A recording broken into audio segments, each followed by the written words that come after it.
What are the rules about working when you're applying for Social Security disability? I'm Jonathan Ginsberg. I'm a Social Security disability attorney representing clients in all 50 states. And I'm able to do that because Social Security has gone virtual. All hearings are done by video or phone. So many times I'm in my location here in Atlanta, that my client may be in Texas or Nebraska, the judge may be in New York, the vocational witness may be in South Carolina. Social Security has all gone virtual. So again, if I can be of help to you, happy to do so. Please reach out to me at ssdanswers.com. I want to talk to you today about the rules regarding working because, as you might imagine, one of the questions I get from people is, I've applied for disability, I'm running out of money. This process is going to take a year and a half before I get in front of a judge. I got to eat. What am I allowed to do as far as work is concerned? And the answer, I'm going to give you the official answer, I'm going to give you the real life answer. Officially, if you are working and earning less than SGA or substantial gainful activity amount, which in 2022 is $1,350, then no problem. You are not working at a substantial level. You could theoretically earn $1,349 a month and still pursue disability because you're not at that substantial gainful activity level. However, in real life, I don't think that ever works. I think that my experience has been if you're working part-time, but it's ongoing work, meaning you've got a part-time job and you're doing it month after month after month, you get beyond $800 or $900 a month, it starts to become an issue because a judge is going to look at that and see $800 or $900 a month every single month, and what's going to occur to the judge is, well, what's the reason this person's only earning $900 a month? Is it because they're intentionally not taking more hours or suppressing their income? Is the employer not providing more hours? Could they really do a little bit more if the hours are available? Is it intentionally a part-time type of thing? And so I've had cases where people are earning $1,100, $1,300 a month. They're below SGA, but you can kind of tell the judge thinks, they could probably work a little bit harder and get over that level. I think they're keeping it below this for a reason.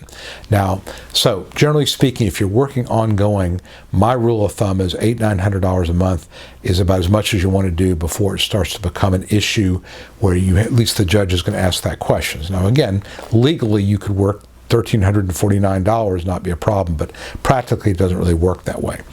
On the other hand, if you've worked a job, and let's say that you took a job after applying 3 or 4 months in, you took a job and you're earning $1,500, $1,600, you earn that for 2 or 3 months, and then you have to stop because you're just too uncomfortable, or you have to go down to $500 a month because it's just too painful.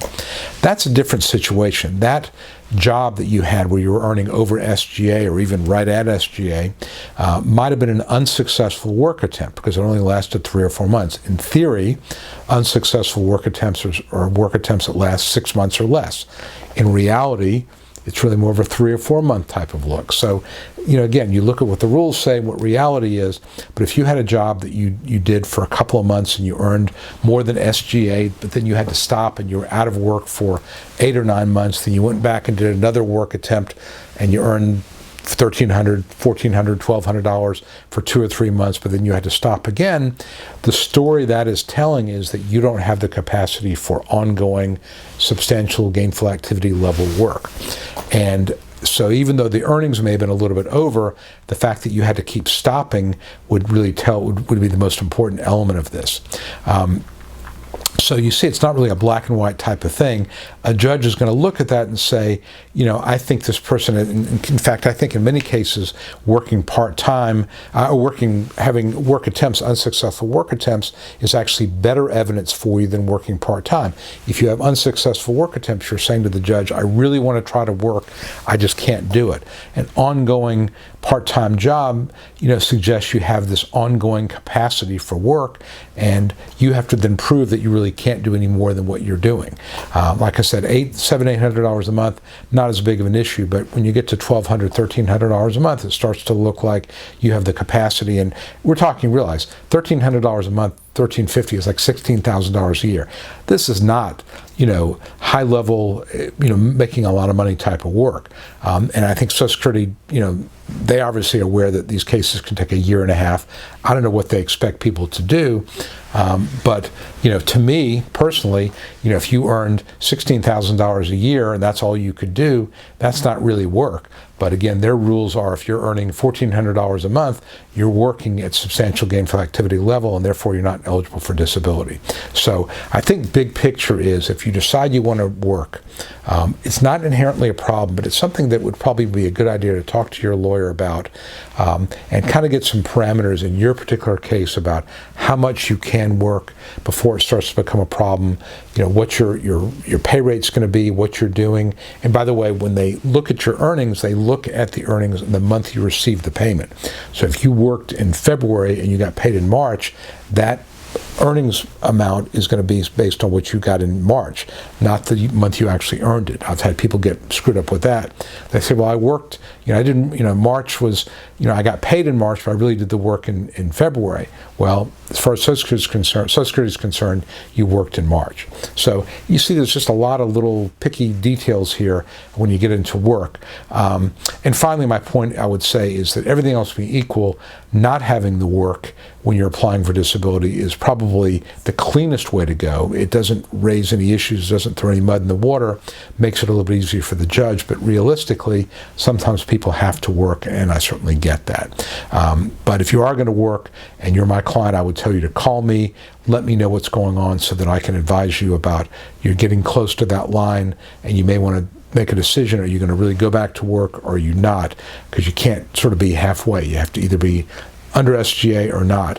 And the last thing you want to do is to be in a situation where you're working enough to, disqualify you from disability, but not enough to pay your bills. And that's based on the fact that the disability requirements are so draconian that you really cannot earn very much before it starts to become a problem. But again, this is what you want to talk to your attorney about and get advice in your specific case. Visit me online. I'm at ssdanswers.com. I have a secret swinging disability survival kit. Also have a place where you can ask for a case evaluation. If you found this video helpful, I would really appreciate a thumbs up, a like, whether it's on Facebook or it's on YouTube. Leave me a comment. Let me know what you think. And again, if I can be of help to you, reach out to me at ssdanswers.com. For now, this is Jonathan Ginsberg, wishing you the best. Thanks a lot. Hi, this is Jonathan Ginsberg, and I hope you found this video helpful. If you'd like to know more about how to win your Social Security disability case, I'd like to invite you to download my Secrets to Getting Approved Early Survival Kit that I created just for people like you. Currently, I'm making the survival kit available at no cost, and I encourage you to grab your copy now. Some of the topics I cover include, how do I know if I have a case? Is it the right time for me to file my claim? 9 common mistakes that can doom your case. The 3 must-have arguments you use to win your case. And a topic that every disability claimant wants to know, how to avoid trick questions from the judge. If you or a loved one need to win Social Security disability benefits, you'll find the Survival Kit essential reading. Download your Survival Kit right now and at no cost. Just visit ssdanswers.com/survival and sign up. It's that easy. Please act now. And as always, I wish you the best.